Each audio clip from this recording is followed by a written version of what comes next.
سیدہ جس سے ہو راضی تم اسی سے راضی، روئے حق کے لیے ہے یہ نشانی کافی۔ لا حول ولا قوة الا بالله العلی العظیم۔ حسبنا اللہ ونعم الوکیل، نعم المولا ونعم النصیر۔ اعوذ باللہ من الشیطان الرجیم، بسم اللہ الرحمن الرحیم۔ الحمد للہ الذی یؤمن الخائفین وینجی الصالحین ویضع المستکبرین ویہلک ملوکا ویستخلف آخرین، والصلاة والسلام علی رسول ثقلین محبوب رب المشرقین والمغربین جد الحسن والحسین، نبینا سیدنا ابی القاسم محمد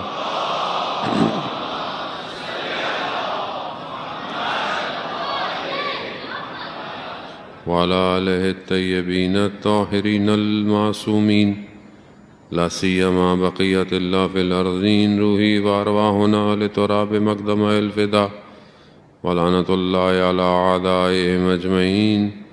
بسم اللہ الرحمن الرحیم۔ رب اشرح لی صدری ویسر لی امری واحلل عقدۃ من لسانی یفقہوا قولی، اما بعد فقد قال اللہ تبارک تعالی فی کتاب الحکیم والقرآن المجید، وما خلقت الجن والانس الا لیعبدون۔ صلوات بھیج دے محمد۔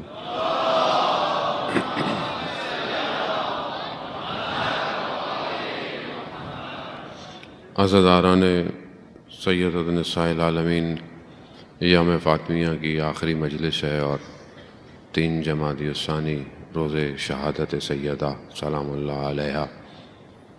یقیناً خدا آپ کی اور جنہوں نے مجلس کا انعقاد کیا اور جو بھی اس مجلس میں اپنی ذمہ داری اور ڈیوٹی ادا کر رہے تھے، ان سب کو بی اپنی بارگاہ سے اجر کثیر عطا فرمائے، اور ہمیں یہ توفیق عطا فرمائے کہ ہم جو ہے وہ ان کی اطاعت کر سکیں، ان کے بتائے ہوئے راستے پر چل سکیں، اور انہی کے راستے پر اپنی جانوں کے قربانیاں پیش کر سکیں۔ زندگی خدا کی طرف سے دی گئی نعمت ہے، اور خدا اس نعمت کا سوال کرے گا، اور زندگی ایک ہی دفعہ ملتی ہے، بار بار زندگی نہیں ملتی۔ ظاہراً بہت تھوڑی سی ہے، لیکن خدا نے اس تھوڑے میں بہت برکت رکھی ہوئی ہے کہ اگر انسان اس کو درک کر لے، سمجھ لے، تو اس چند لمحوں کو جو عالم برزخ کے لیے لمحہ ہی ہے، اس میں اپنی آخرت اور ابدی سفر کو طے کر سکتا ہے۔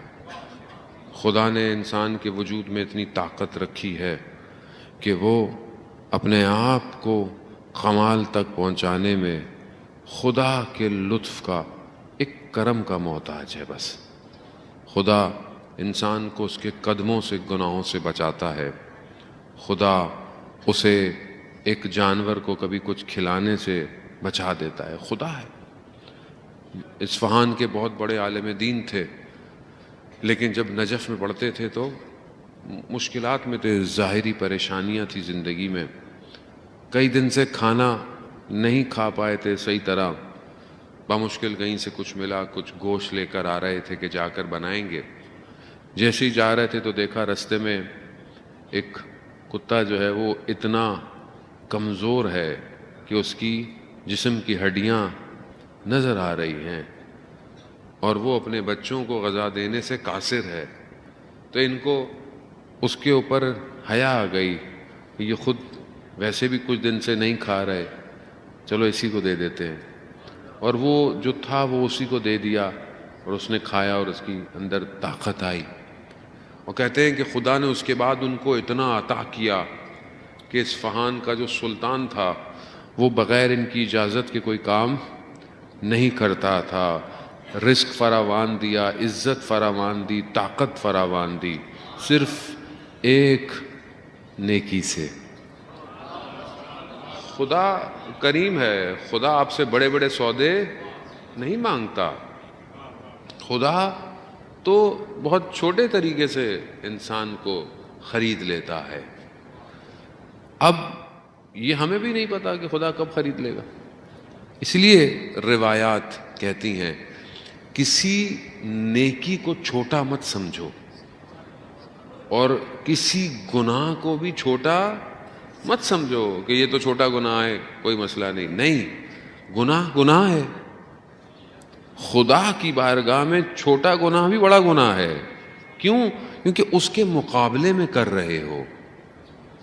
اصل چیز اس کے وجود کی وجہ سے تعین ہے. نیکی بڑی کرنا چھوٹی کرنا نہیں ہے. تم بہت کچھ نہیں دے سکتے, تم تھوڑا سا دے دو, خدا قبول کرے گا. وہ ایک بہت مشہور واقعہ کہ آپ نے سنا ہوا ہوگا کہ ایک آدمی جو ہے وہ کافی پریشان تھا اور اس کو ایک کوئی بزرگ ملا تو اس نے کہا آؤ, بھوکا تھا. اس نے بولا چلو میرے ساتھ مچھلیاں پکڑو. اس نے بولا میں بھوکا ہوں اور یہ مجھے مچھلیوں کی طرف لے کے جا رہا ہے. کہا چلو لے گا. مچھلی انہوں نے خود پکڑی اور اس کو دے دی کہ جاؤ اور جو ہے وہ اس کو اپنے لیے کچھ کر لو. انہوں نے اس سے لے کر کچھ 2 روٹیاں لے لی اور لے کر جا رہے تھے تو دیکھا کوئی راستے میں وہ فقیر خاتون رو رہی ہیں, بچے ہیں ساتھ. تو ان روتا ہوا دیکھ کر اپنی غربت کو چھوڑا, انہوں نے وہ روٹیاں اس کو دے دی.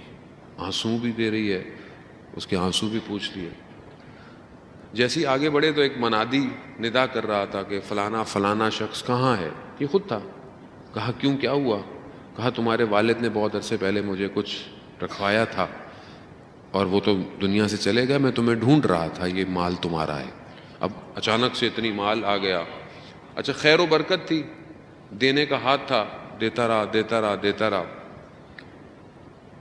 ایک دفعہ خواب میں دیکھتا ہے کہ روز قیامت ہے اور حساب کتاب ہو رہا ہے.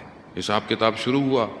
اب اتنی نیکیاں, اتنا سب کچھ جب پلڑے میں ڈالا گیا تو اعمال کم ہے. کہا کیوں؟ کہا یہ جو سب دیتے تھے اس میں کہیں نہ کہیں ریاکاری تھی. چاہتے تھے کہ لوگ بولیں کہ یہ بہت سخی ہے, یہ دینے والا ہے, دینے والا ہے. تو کہا یہ تو اعمال پورے نہیں ہیں, مشکل ہے اس کا جنت میں جانا. تو ملائکہ نے سوال کیا کہ کوئی اور عمل اس کا باقی ہے؟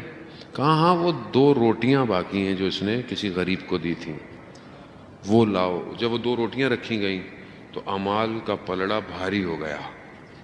کیوں؟ کیونکہ وہ جو 2 دی تھیں وہ بغیر کسی ملاوٹ کے تھیں, خالص تھیں, اخلاص تھا, صرف خدا کی خاطر دیا جا رہا ہے. اب خدا یہ نہیں دیکھتا کہ تم کیا دے رہے ہو, دے کیسے رہے ہو, خدا یہ دیکھتا ہے. ہم اپنی زندگیوں میں دیکھیں. اب اگر ہم دیکھیں کہ قرآن جن کی تعریف کر رہا ہے کہ انہوں نے خدا کی راہ میں کیا دے دیا, سورتیں نازل ہو گئیں, کیا دیا انہوں نے. ظاہراً دیکھیں تو کیا دیا ہے, روٹیاں دی, آٹا لایا گیا, اس کو آٹا بنایا گیا, روٹیاں بنائی گئیں, روٹیاں دی. اور قرآن کہہ رہا ہے کہ 3 دن یہ روٹیاں دے رہے تھے. اب ظاہراً دیکھیں تو روٹی ہے, لیکن رسول خدا روایت کہتی ہے جب رسول خدا تیسرے دن آئے اور یہ تینوں دن خدا کی راہ میں دے رہے تھے تو کہا حسنین اتنے کمزور تھے کہ لرز رہے تھے خدا کی خاطر. اب یہاں جب خدا دیکھتا ہے تو خدا پھر اپنی بارگاہ سے عطا کرتا ہے, اور خدا اتنا ان کو قبول کرتا ہے کہ قرآن کی صورتیں نازل کرتا ہے. اب یہی کمال کیا ہے کہ 2 اخلاص کے ساتھ ہم اپنی زندگیوں میں دیکھیں عزیزان محترم کہ اس مادی دور میں, اور حدیث بھی ہے رسول خدا حضرت محمد مصطفیٰ صلی اللہ علیہ وآلہ وسلم، اللہم صلی علی محمد، کہ جو تم خدا کی راہ میں دو گے وہ باقی رہ جائے گا، وہی باقی جو تم سنبھالتے ہو سمجھتے ہو کہ یہ بچے گا، وہ نہیں بچے گا، جو تم نے دیا ہے وہ باقی ہے اس کی راہ میں۔ اب یہاں پر انسان کو دیکھنے کا ویژن چاہیے کہ میں کیا بچا رہا ہوں اور کیا دے رہا ہوں، اور سب سے جو انسان کی قیمتی چیز ہے خدا اسے مانگتا ہے۔ انسان مال دے دیتا ہے، چیزیں دے دیتا ہے، لیکن اپنے آپ کو دینا مشکل ہو جاتا ہے، اور خدا اور اس کے اولیاء انسان سے اس کا وجود مانگتے ہیں۔ ہمیں جو اتنی مجلس سنتے ہیں، عزاداری سنتے ہیں، کربلا بار بار سنائی جاتی ہے، اس کا مقصد کیا ہے؟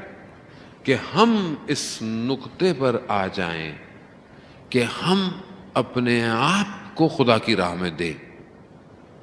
خدا ہم سے یہی مانگتا ہے۔ اصل ہم اگر خدا کو دے بھی دے تو ہم کوئی بڑا کام نہیں کر رہے۔ کیوں؟ کیونکہ ہم ہیں ہی خدا کے۔ ہم اگر اس کو اپنے آپ کو دے بھی دیتے ہیں تو ہم نے کوئی باہر سے چیز لا کے تھوڑی دی ہے اس کو، یا ہم خود مالک بھی نہیں تھے اس کے، اصل مالک بھی وہی ہے۔ ہاں ایک بات ضرور ہے کہ ہم جو اس کا اپنا ہے اسے دے کر خود کمال پہ پہنچ جاتے ہیں۔ یہ نقطہ ظریف ہے کہ تمہیں کوئی اور کچھ دے اور بولے کہ واپس دے دو مجھے، تو آپ بولیں گے کمال تو نہیں ہے، یہ تو چیز تھی آپ کی۔ کہا ہاں چیز میری ہے، مالک میں ہوں، لیکن میں تمہیں کمال پہ لے کے جانا چاہتا ہوں، میں تمہیں لے کر اس مقام پہ آنا چاہتا ہوں، ورنہ مجھے اصل ضرورت نہیں ہے، میں تمہارا محتاج نہیں ہوں۔ خدا ان اللہ علی کل شیء قدیر ہے۔ خدا قرآن میں ہمیں کہہ رہا ہے انتم الفقراء الی اللہ، تم محتاج ہو میرے، میں تمہارا محتاج نہیں ہوں، تم سب محتاج ہو، تم سب فقیر ہو میرے۔ اب جب ہم محتاج ہیں تو اس کو ہماری ضرورت نہیں ہے، ہمیں اس کی ضرورت ہے۔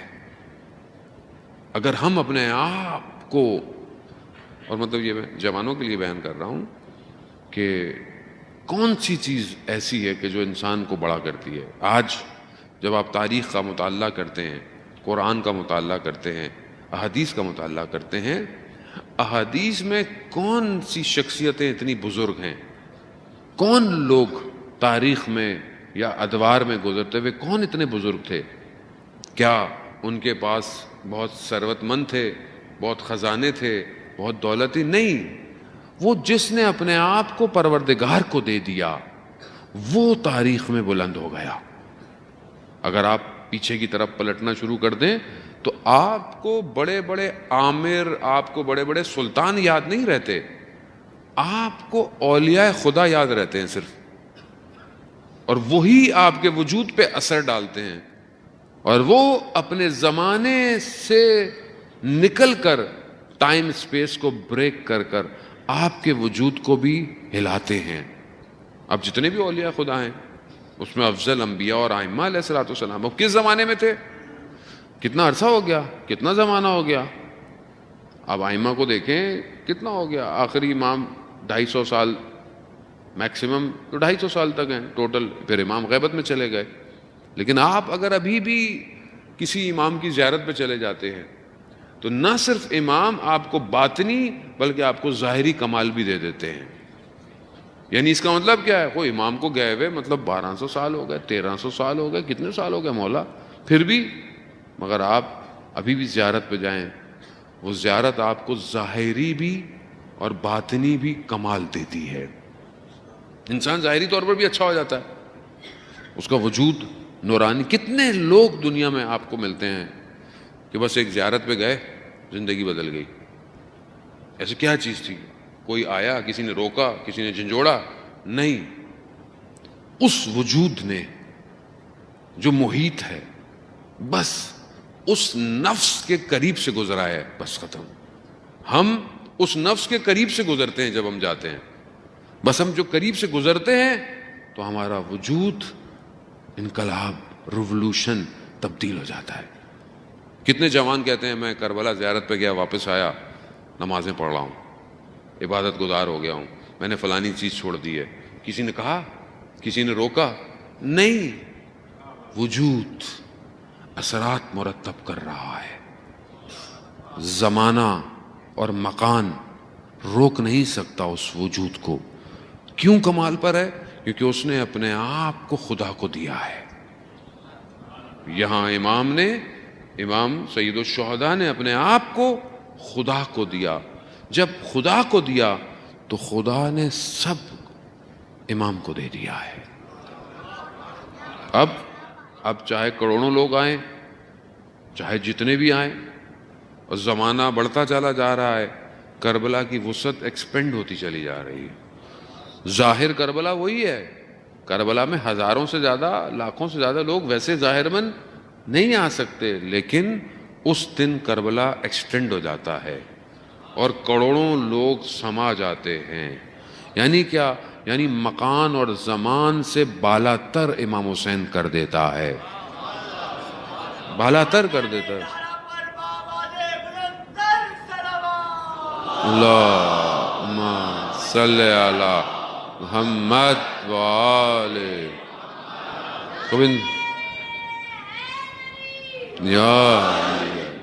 وہ بلند کر دیتا ہے. پوری روایت بھی ہے کہ جو کربلا کی زیارت پہ جاتا ہے، جتنے دن، 3 دن 4 دن 5 دن، جتنے بھی دن جاتا ہے، یہ دن اس کی زندگی میں کاؤنٹ نہیں ہوتے.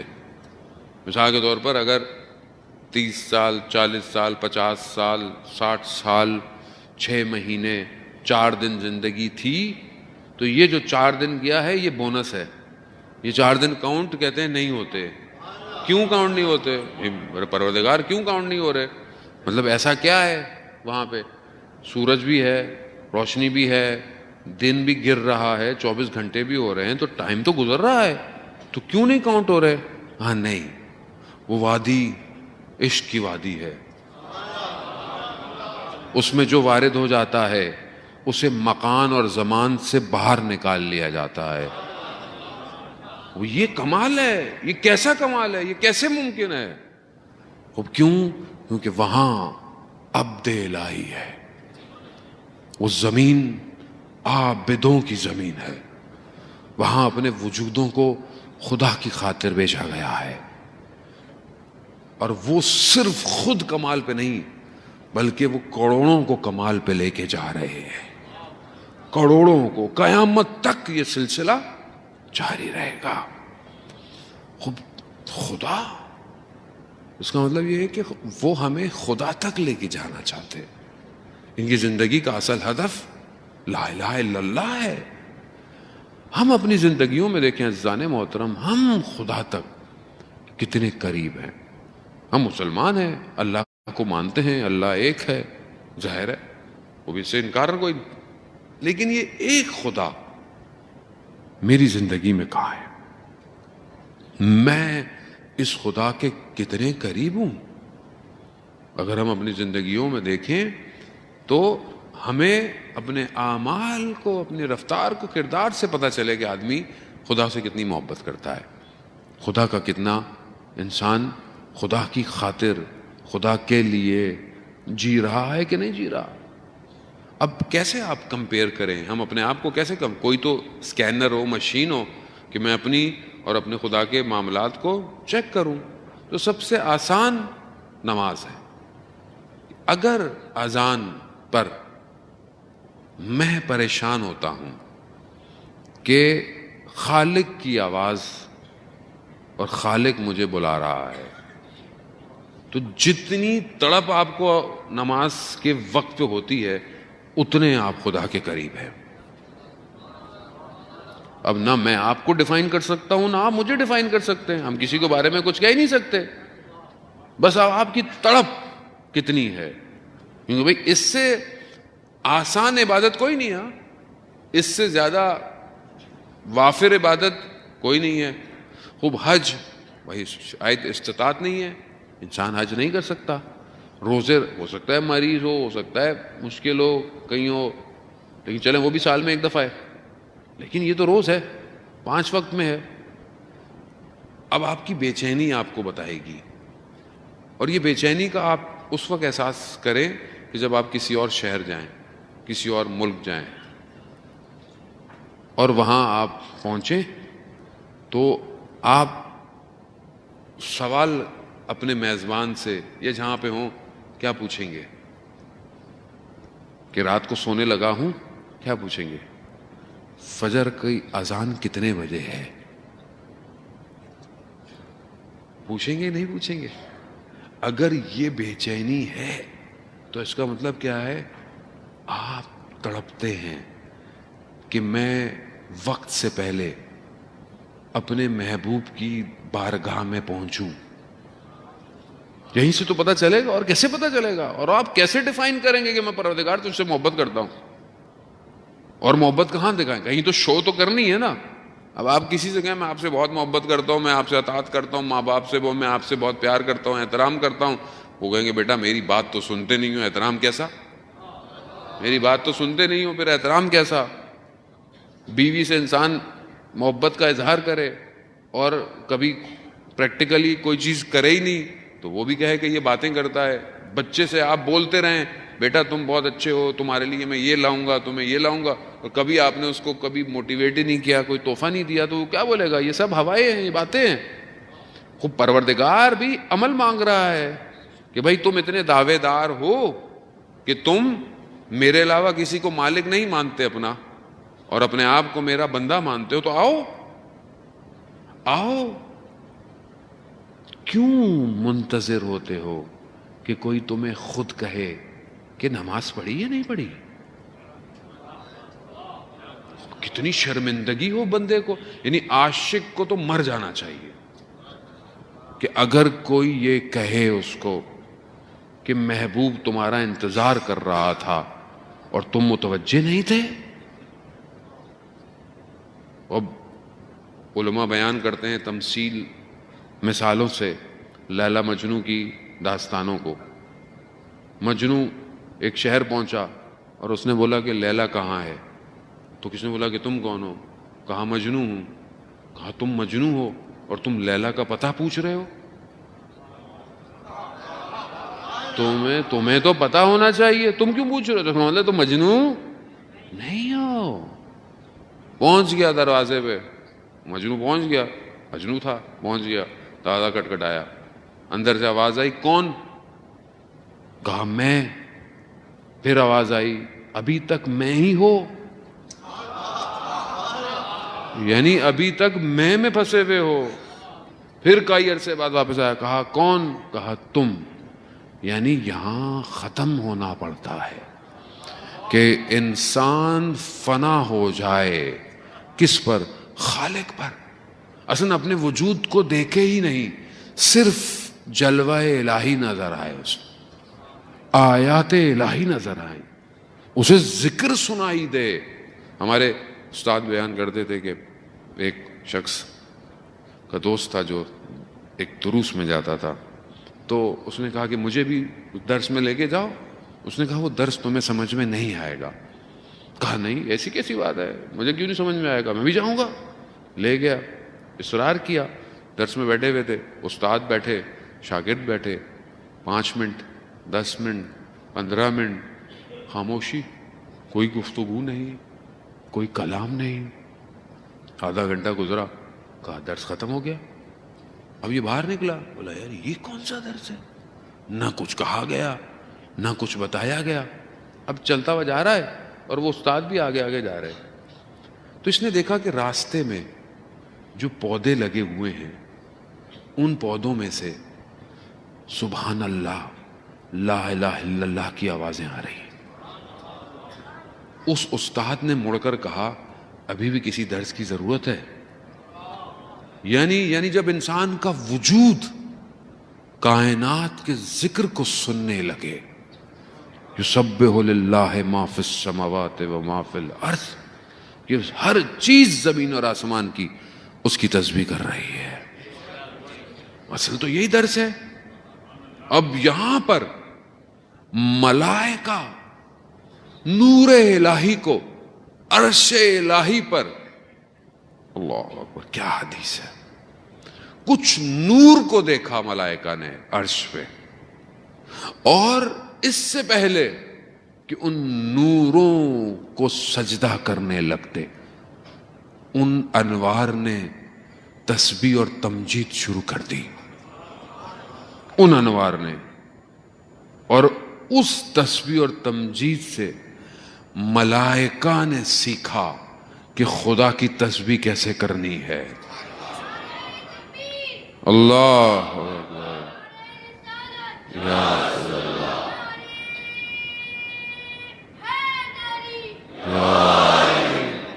یعنی ان انوار نے ملائکہ کو سکھایا کہ تسبیح کیسے کرنی ہے، ذکر کیسے کرنا ہے۔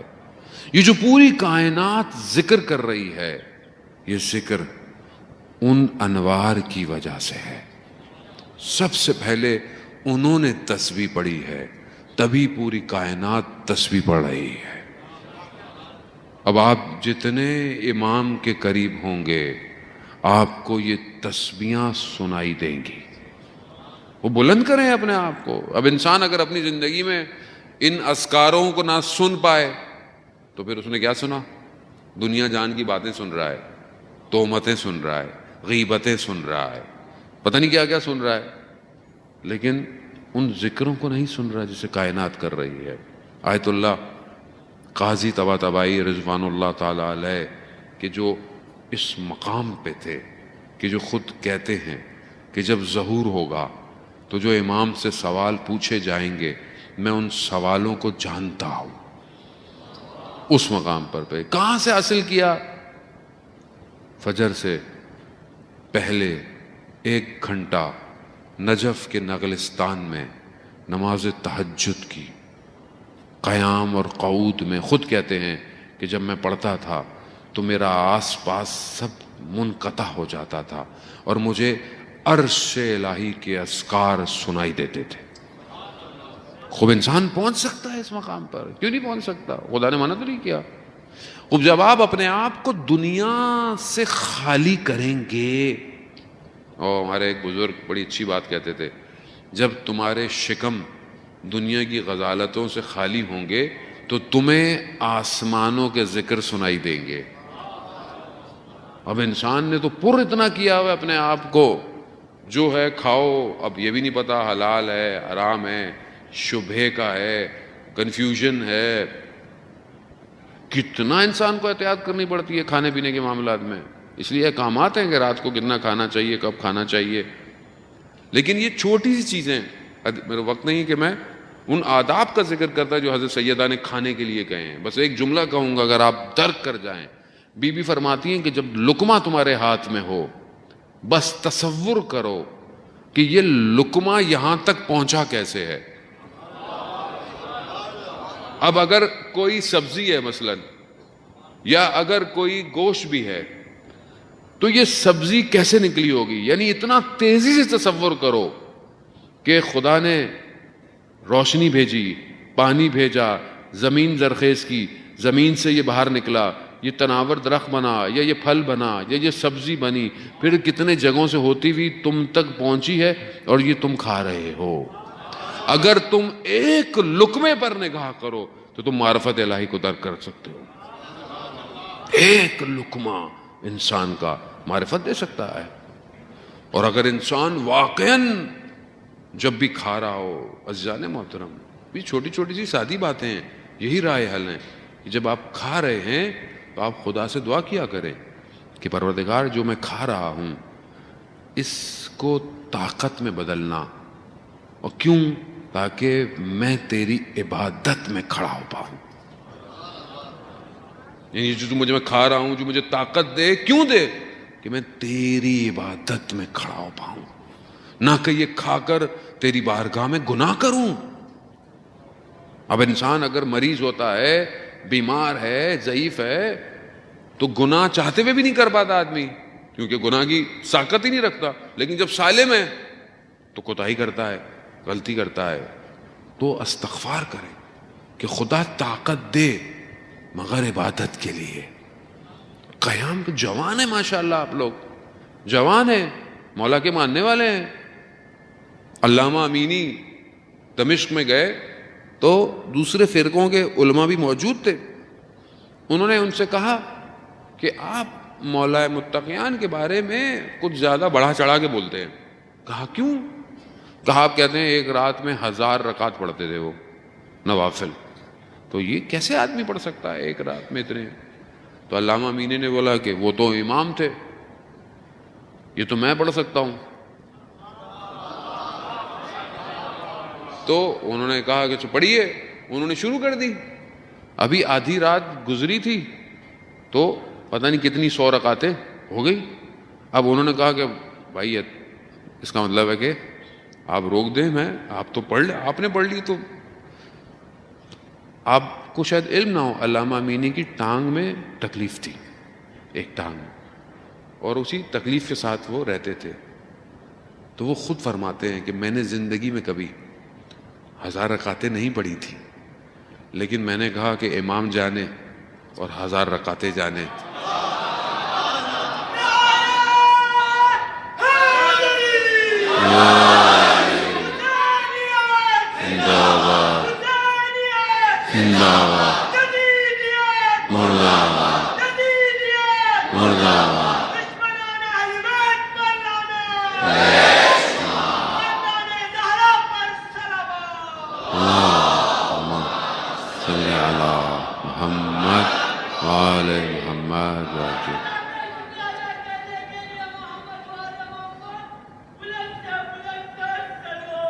اللہ صلی محمد وعلى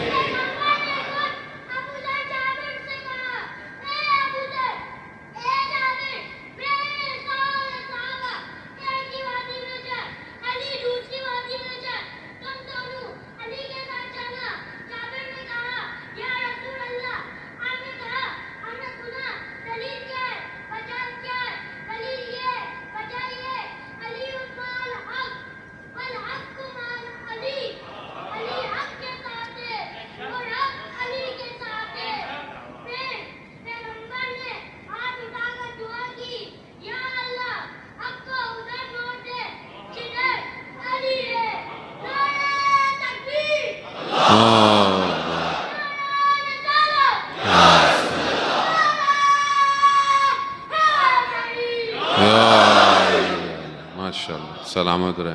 اور جانے محترم علامہ امینی کیا فرماتے ہیں کہ امام جانے اور 1000 رکعتیں جانے. اب امام کے ماننے والے جوانوں کو کم از کم 1% تو رکعتیں پڑھنی چاہیے. 1000 رکعتوں کا 1% کتنا ہوا؟ تو 10 رکعتیں تو پڑھیں مولا کے ماننے والے. جوان ہیں, خدا نہ خواستہ نہ بیماری ہے, نہ ٹانگوں میں درد ہے, نہ کچھ ہے. بھئی 1% تو ولایت کو فالو کریں.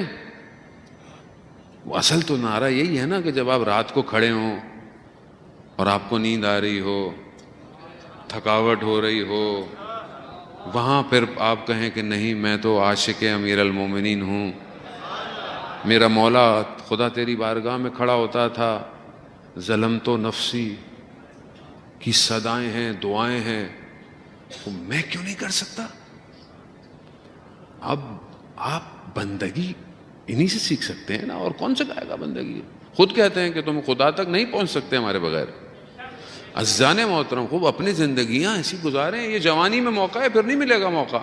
اور جس نے جوانی میں خدا کے لیے کھڑا ہو گیا اسے پھر زندگی ہلا. المومن جبل الراسخ ہے, مومن ایک محکم پہاڑ کی طرح ہے, بن جائے گا, اور اتنا اس کے وجود سے نور نکلے گا.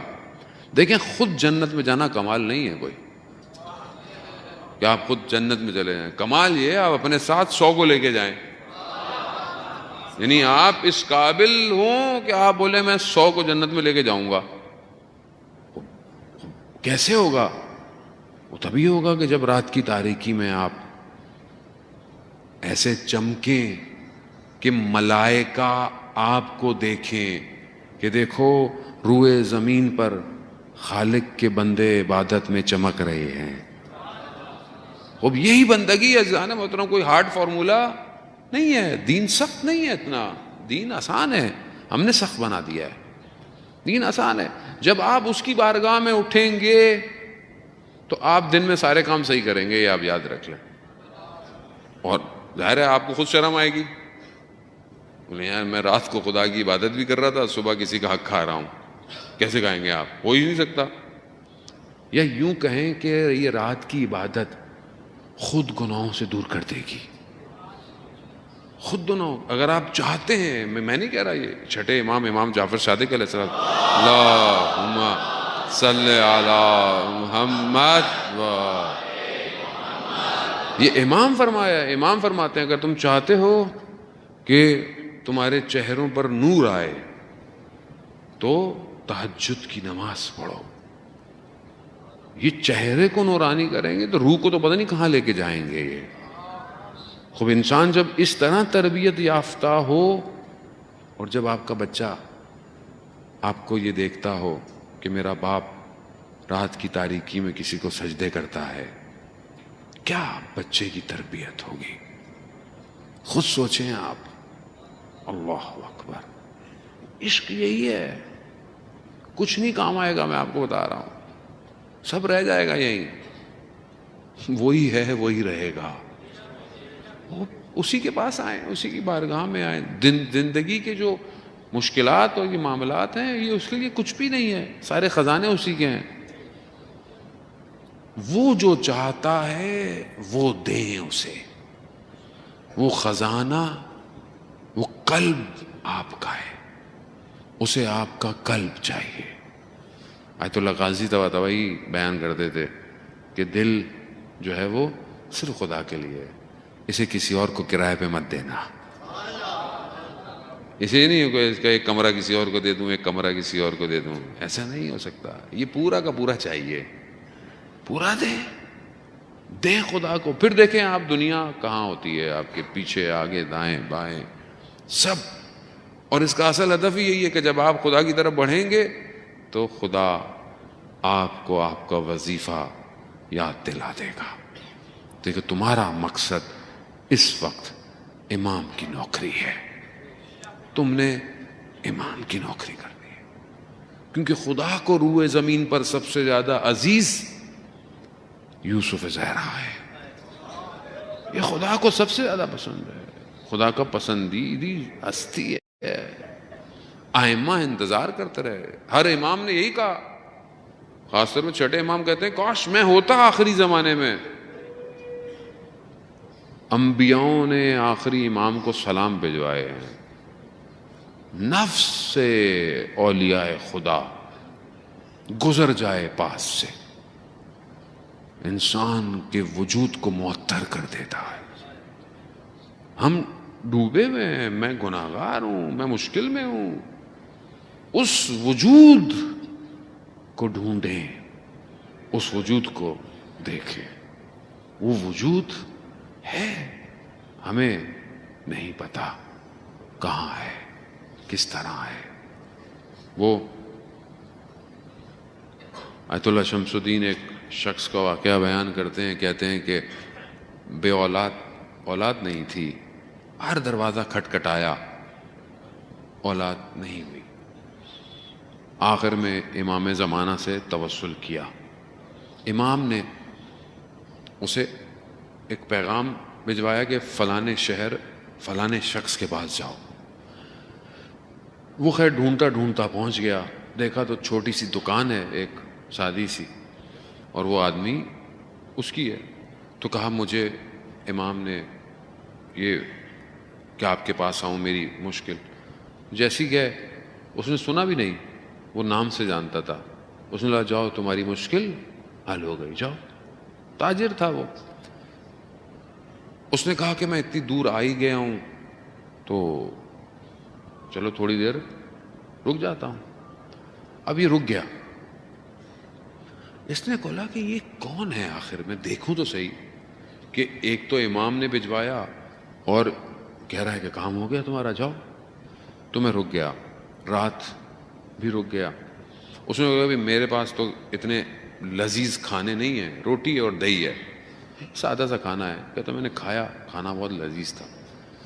پھر رات تو میں نے اس سے بولا کہ اچھا یہ بتاؤ کہ یہ تمہیں یہ مقام کیسے ملا, جو تم اس مقام پہ ہو؟ اس نے بولا تمہیں اس سے کیا, اپنا کام کرو اور گھر چلے جاؤ. کہا نہیں دیکھو میں تمہارا مہمان ہوں, اور مہمان ہوتے ہوئے انسان کا حق تو اتنا تو ہوتا ہے.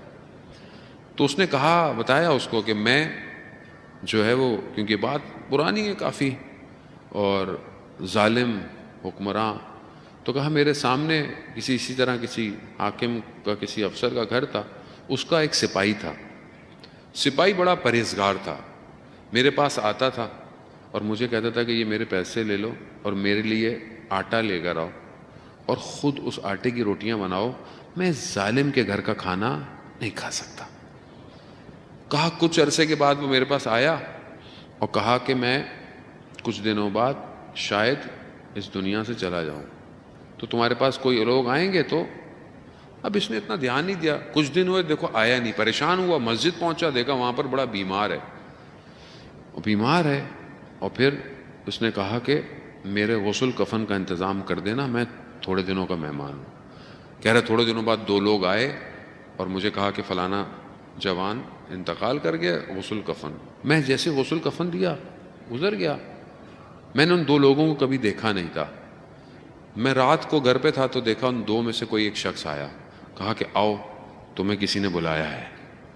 کہا مجھے لے گیا شہر سے باہر, میں وہیں کا رہنے والا تھا, لیکن وہ جو میں نے جگہیں دیکھی وہ پتہ نہیں کہاں کی جگہیں تھیں.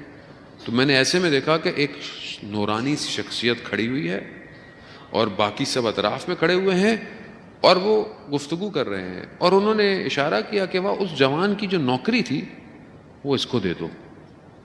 اب میں وہاں پریشان ہوا کہ میں نے کہا میں تو وہ نوکری نہیں کر سکتا جو وہ کرتا تھا. کہا نہیں وہ نوکری نہیں, یہ امام کی نوکری کرتا تھا جوان.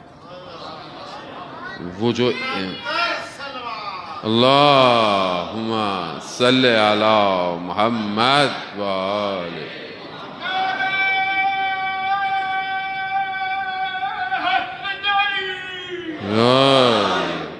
کہا امام کی نوکری, کہا امام کی نوکری. تو ڈاکٹر رفیع بھی بیان کرتے ہیں کہ امام کے ساتھ کچھ لوگ ہوتے ہیں ظاہر. بعض اوقات آپ مشکل میں پھنستے ہیں, آپ امام کو پکارتے ہیں تو کوئی آتا ہے آپ کی مدد کر کے چلا جاتا ہے. وہ ہر آنے والا امام نہیں ہوتا.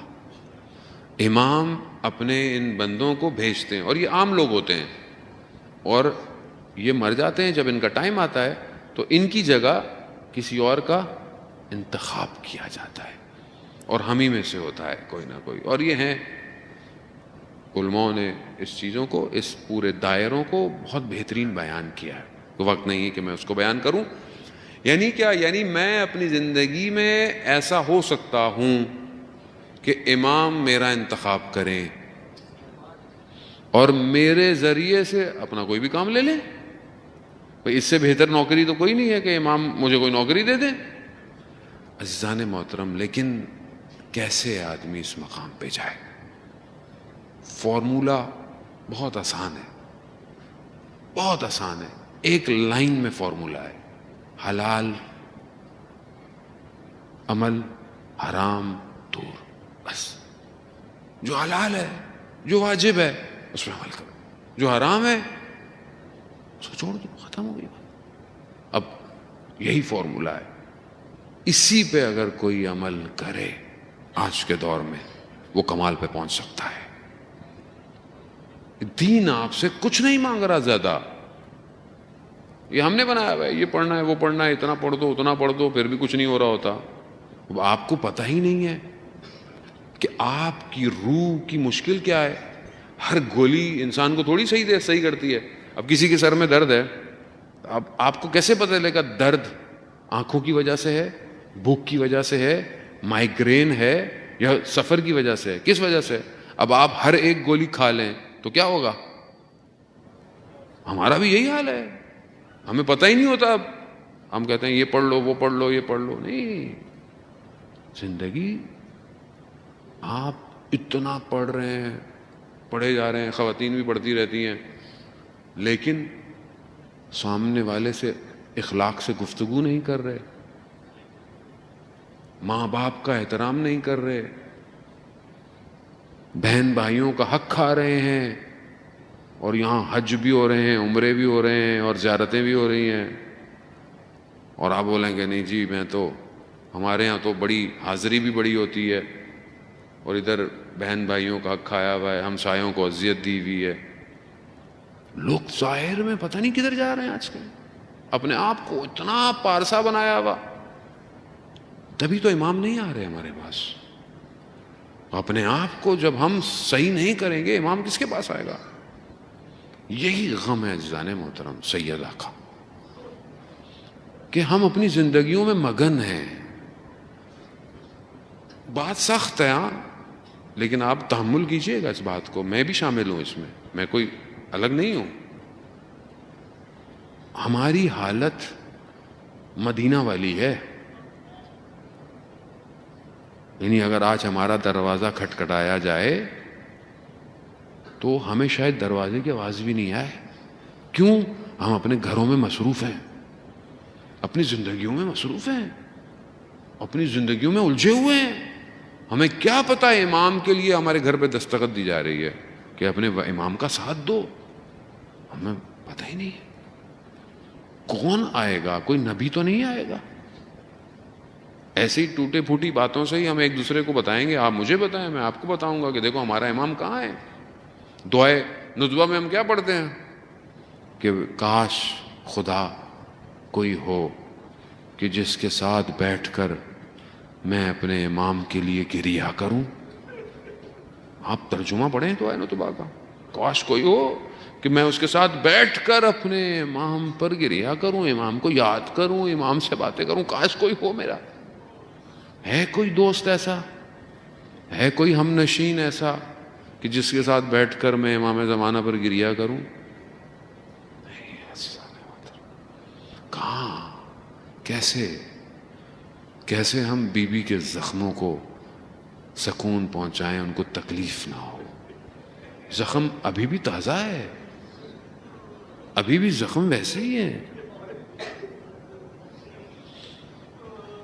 ابھی بھی بی بی تکلیف میں ہی ہے، ابھی بھی وہ ہمارے دروازے کھٹکھٹا رہی ہے، میرا فرزند تنہائی میں ہے، میرا بیٹا کتنے سالوں سے تمہارا انتظار کر رہا ہے۔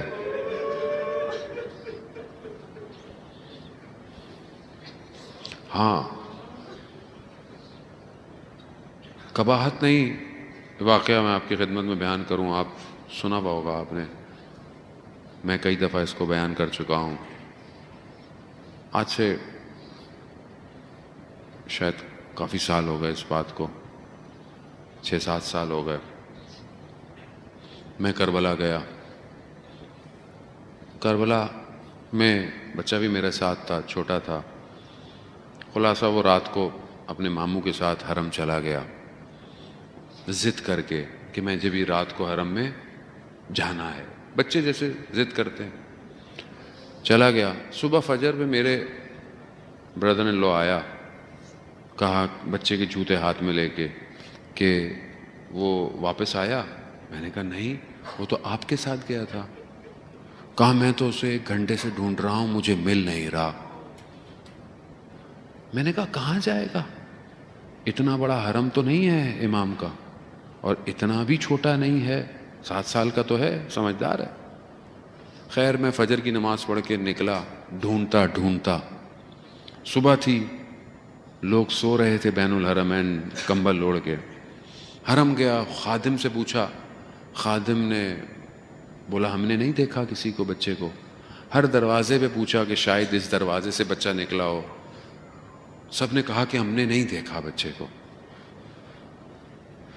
اس نے کہا سرداب میں ڈھونڈو، اس نے کہا ادھر ڈھونڈو، ادھر ڈھونڈو۔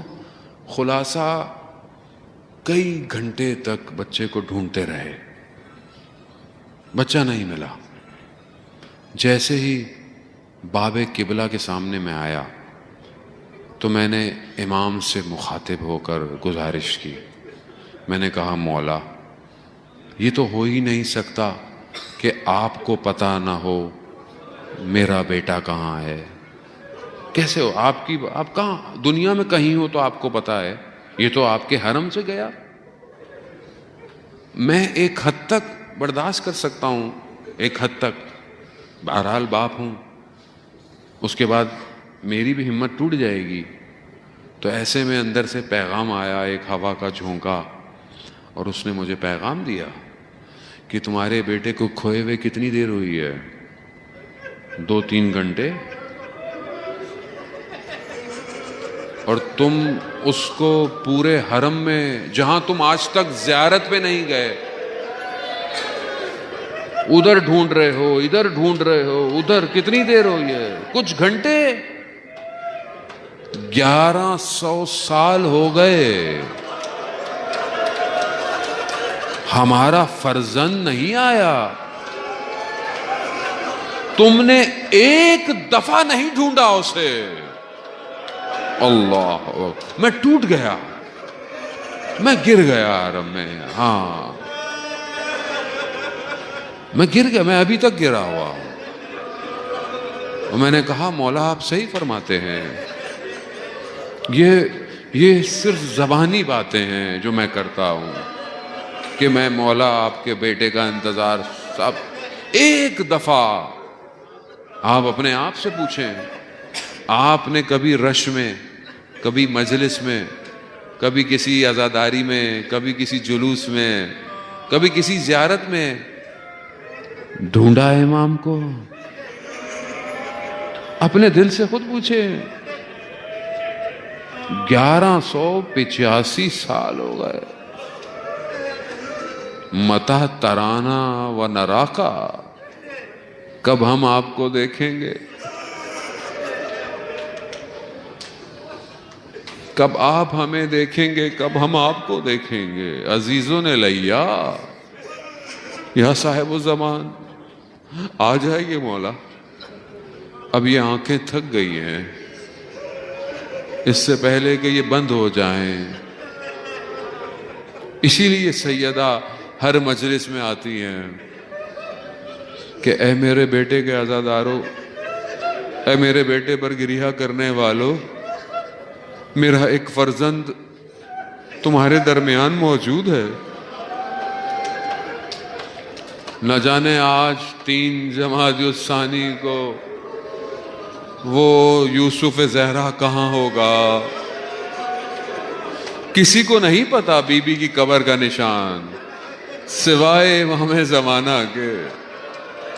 ظاہر ہے جب کسی کی وفات ہوتی ہے، برسی کا دن ہوتا ہے، تو انسان وہاں کوشش کرتا ہے نا کہ اس کی قبر مطہر تک پہنچے۔ تو آج بی بی کی شہادت کا دن ہے، آج وہ فرزند کہاں ہوگا؟ جنت البقیع کے اندھیروں میں تنہا بیٹھا ہوگا، تنہا کہہ رہا ہوگا اے مادر گرامی، کاش آپ ہوتی تو میرے ظہور کے لیے دروازے کھٹکھٹاتی، اے مادر گرامی میں تنہا ہوں۔ ہاں عزاداران محترم، یہ یوسف زہرا بہت تنہا ہے۔ اللہ اکبر، اللہ اکبر۔ وقت آیا، ہاں بس آپ نے گریہ کیا، خدا قبول کرے، امام زمانہ کے لیے گریہ کیا ہے آپ نے۔ خوش نصیب ہیں کہ ہم امام زمانہ کے لیے آنسو بہا رہے ہیں۔ اللہ اکبر۔ مولا آئیے ہماری مجلس میں، آپ کی ماں کے لیے مجلس قبول کیجئے۔ آخری وقت آیا جب سیدہ اپنے آخری وقت میں وصیتیں کرتی رہی، امام علی علیہ السلام سنتے رہے، گریہ کیا اپنے آخری وقت میں، اے علی میں صداقت کی، میں سچی رہی، اے علی میں نے آپ کی امانت میں خیانت تو نہیں کی، اے علی میں نے کبھی آپ کی مخالفت تو نہیں کی۔ یا امام امام کہتے ہیں کیسی باتیں کر رہی ہیں؟ امام نے گریہ شروع کر دیا.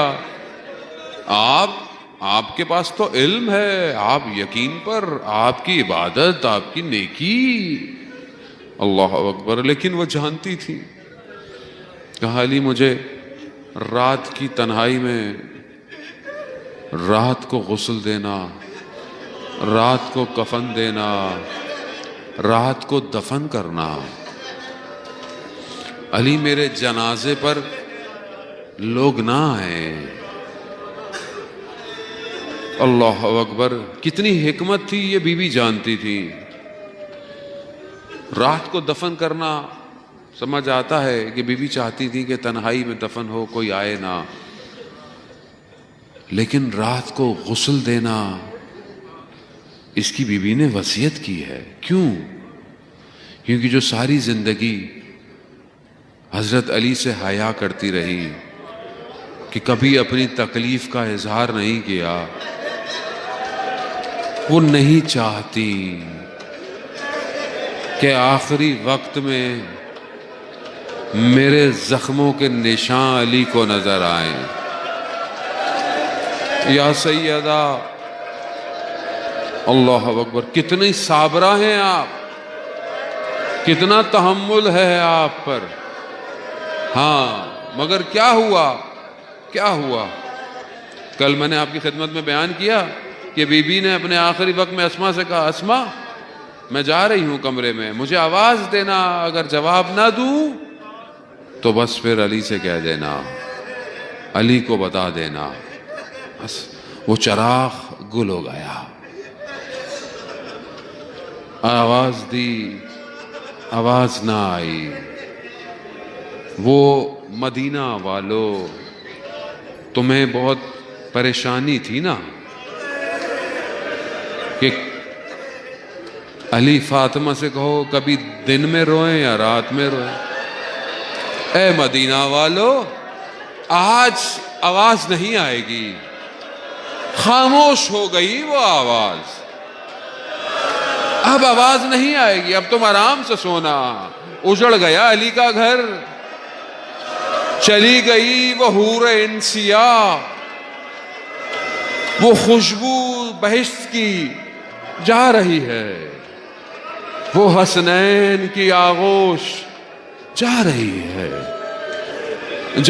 ہے. جیسے ہی پیغام حضرت علی کو پہنچایا، اللہ اکبر، وہ فاتح خیبر جسے کوئی چیز گرا نہ پائی، اسے ایک جملہ گرا گیا.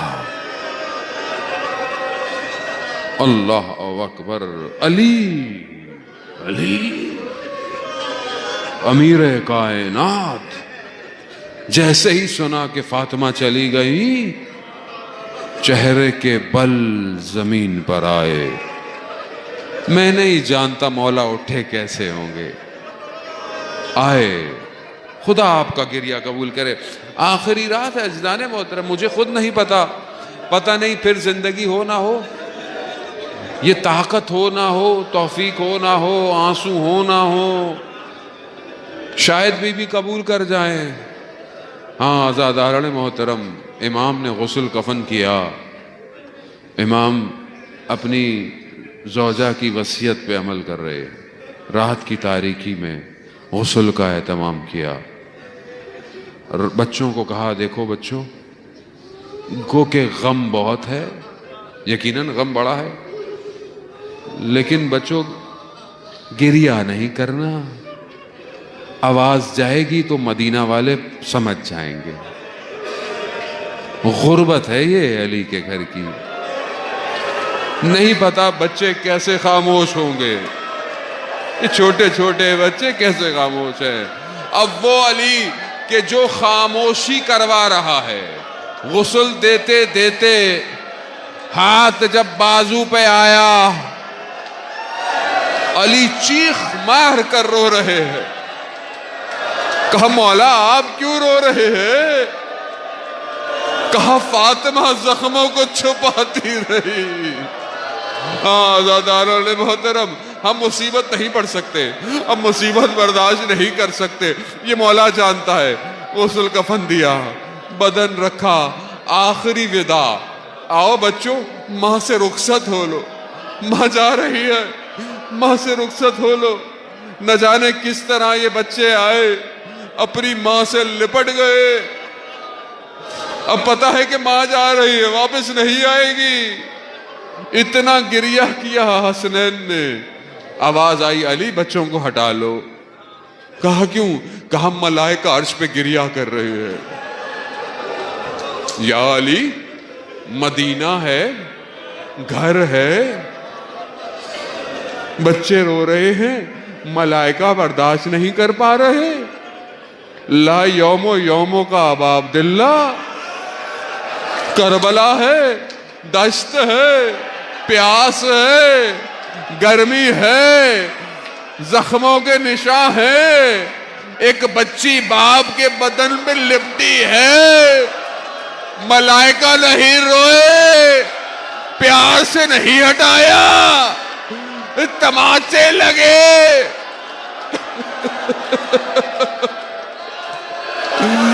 یا سیدہ، یا امام زمانہ، ہاذا دارال محترم، بس آخری مراحل ہے، آخری مراحل ہے، آخری مراحل میں اپنے امام کا ساتھ دے۔ امام نے جنازہ اٹھایا، یہ چند لوگ رات کی تاریکی میں بدن لے کر گئے۔ قبر ہے، قبر کا انتظام تھا، قبر میں اترے نہیں علی، کہتے ہیں مولا نے اس امانت کو دے دیا۔ امانت تھی، جیسے دی گئی تھی ویسے واپس جانی چاہیے تھی۔ اللہ اکبر، یا علی، یہی کہا السلام علیکہ یا رسول اللہ۔ یہ فاطمہ جیسے دے کر گئے ویسے نہیں ہے، چہرے پر کمود ہے، پسلیاں ٹوٹی ہوئی، ہاتھ سوجے ہوئے۔ جیسے ہی قبر میں اتارا، مقاتل کہتا ہے ایک غبار تھا غم کا، علی کے سینے پہ آ گیا۔ علی بیٹھ گئے، علی سے اٹھا نہیں جا رہا۔ وصیت یاد ہے، علی مجھے دفنانا تو چلے نہ جانا، بیٹھنا میری قبر پہ، میری قبر پہ بیٹھنا، نماز پڑھنا، قرآن پڑھنا، میری قبر پہ بیٹھنا۔ اب حضرت علی کا نوحہ کیا ہوگا، حضرت علی کا گریہ کیا ہوگا؟ یہی ہوگا، فاطمہ مجھ سے بات کرو۔ اب مجھ سے بات کون کرے گا؟ مجھ سے کلام کون کرے گا؟ یہاں تو وہ حقیقی ہم نشیں سو گیا۔ ہاں آزادانہ محترم، یہاں امام غبار میں بیٹھ گئے۔ بس آخری جملہ کہوں گا، یا سیدہ ہمیں بقی کی زیارت نصیب کرے، اپنے آخری فرزند کا ظہور کرے، ہم آپ کے فرزند کے ساتھ آپ کے حرم میں تشریف لائیں۔ ہاں وہ علی غم کو برداشت نہ کر پایا، بیٹھ گیا۔ ہاں مگر ایک حسین روز عاشوراء دشت کربلا میں ایک ننھی سی قبر بناتے ہوئے ایسا بیٹھا، اٹھا نہیں گیا۔